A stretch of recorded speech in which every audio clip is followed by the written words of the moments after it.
यात्रा रूट पर दुकानदारों को नेम प्लेट क्यों जरूरी? क्या यूपी सरकार फिर लेगी यू टर्न? लखनऊ के पतंग नगर इलाके में बने मकानों का मामला हो या शिक्षकों के डिजिटल अटेंडेंस की बात हो, यूपी सरकार पिछले हफ्ते यू टर्न ले चुकी है। मुजफ्फरनगर में एक अफसर ने दुकानदारों को अपने नाम डिस्प्ले करने का आदेश देकर कुछ ऐसा ही काम किया है, जिससे यूपी सरकार की किरकिरी होनी तय है। कांवड़ यात्रा रूट पर अधिकारियों ने एक बार फिर यूपी में योगी सरकार की भद पिटवाने का काम किया है। यूपी में कांवड़ यात्रा से पहले मुजफ्फरनगर जिले में खाने पीने और फल की दुकानें लगाने वाले दुकानदारों को अपने अपने नाम लिखकर डिस्प्ले करने के लिए कहा गया है। यही नहीं, अपनी दुकानों या होटलों पर काम करने वालों का नाम भी लिखने का आदेश जारी किया गया है। स्थानीय प्रशासन का कहना है कि यह इसलिए किया गया है ताकि कांवड़ियों में किसी प्रकार का कोई कन्फ्यूजन न हो। प्रशासन किस तरह के कन्फ्यूजन की बात कर रही है, यह बेहतर वही बात हो सकती है, पर इतना तो तय है कि उसने उत्तर प्रदेश की बीजेपी सरकार को एक बार फिर शर्मिंदा किया है। जिस तरह इस मुद्दे पर राजनीति शुरू हो गई है, ऐसा लगता है कि शासन इसी हफ्ते अपने चौथे फैसले को पलटने का आदेश जारी करेगी। इस हफ्ते सरकार ने शिक्षकों के डिजिटल अटेंडेंस, पंतनगर कॉलोनी को जमींदोज करने और बिजली विभाग के FIR करने के फैसले पर यू टर्न लिया है। जाहिर है कि मुजफ्फरनगर प्रशासन के इस फैसले को लेकर भी सियासी माहौल गर्म किया जा रहा है। सपा प्रमुख अखिलेश यादव, BSP प्रमुख मायावती समेत तमाम विपक्षी दलों के नेताओं ने इस पर आपत्ति जताई है। इससे बड़ी बात क्या हो सकती है कि खुद बीजेपी की सहयोगी JDU भी इस फैसले से सहमत नहीं दिख रही है। जब तक उत्तर प्रदेश सरकार तक ये बात पहुंचेगी, तब तक सरकार की किरकिरी इतनी हो चुकी होगी कि डैमेज कंट्रोल मुश्किल हो जाएगा। नंबर 1, बवाल को आमंत्रण देना। सावन के महीने में कांवड़ यात्रा वैसे ही बहुत संवेदनशील हो जाता है। छोटी छोटी बातों पर गाड़ियां फूंक दी जाती हैं, पर मामला वही शांत हो जाता रहा है। पर जब किस तरह के विवादों में यह मामूली होगा, सामने वाला दूसरे धर्म का है, तो जाहिर है कि बवाल और बढ़ेगा ही। कांवड़ यात्री इसे जानबूझकर किया गया कृत्य समझेंगे।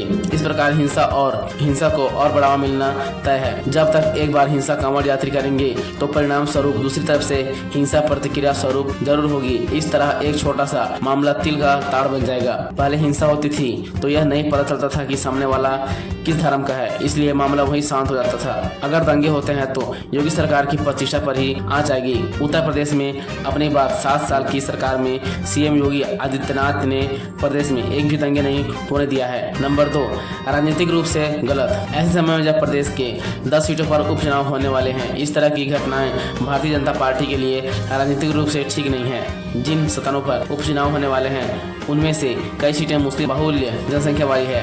बीजेपी की आंतरिक बैठकों में मुस्लिम बहु सीटों पर मुस्लिम कैंडिडेट्स खड़े करने की बात हो रही है। क्या ऐसे फैसलों से मुस्लिम समुदाय से पार्टी की दूरी और बढ़ाने वाले नहीं होगी? इस तरह के फैसलों से जरूर कुछ कट्टरवादी हिंदुओं का तुष्टीकरण होता है। अधिकतर हिंदू इस तरह की कट्टरता खिलाफ ही होते हैं। नाम डिस्प्ले होने से बहुत से गरीब मुसलमानों की रोजी रोटी खत्म होगी, जो बहुत ही हिंदुओं को पसंद नहीं आएगी। नंबर 3, संविधान की मूल भावना खिलाफ कोर्ट रद्द कर देगा ऐसा आदेश। संविधान बचाओ के नारे से परेशान भारतीय जनता पार्टी के लिए यह फैसला भारी पड़ सकता है। भारतीय संविधान देश के नागरिकों में किसी प्रकार से भेदभाव करने पर रोक लगाता है। देश में हर किसी को हर तरह का व्यापार करने की छूट प्रदान की गई है। यह फैसला सीधे सीधे तो किसी व्यापार करने से नहीं रोक रहा है, पर इस फैसले के परिणाम स्वरूप बहुत से दुकानदारों की रोजी रोटी प्रभावित होगी। जब से रोटी पर थूक लगाते, जूठे फलों को बेचते विशेष समुदाय के दुकानदारों के वीडियो वायरल होने लगे हैं, बहुत से लोग दूरी बनाने लगे हैं। अनजाने में तो बहुत से मुस्लिम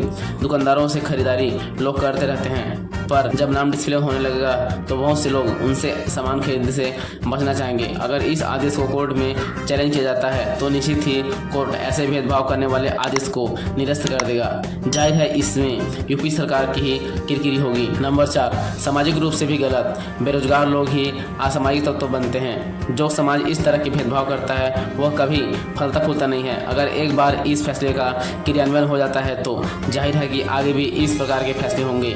अगर देश की 1/4 जनसंख्या को बिजनेस करने से रोकने की कोशिश होगी, तो देश का विकास कैसे होगा?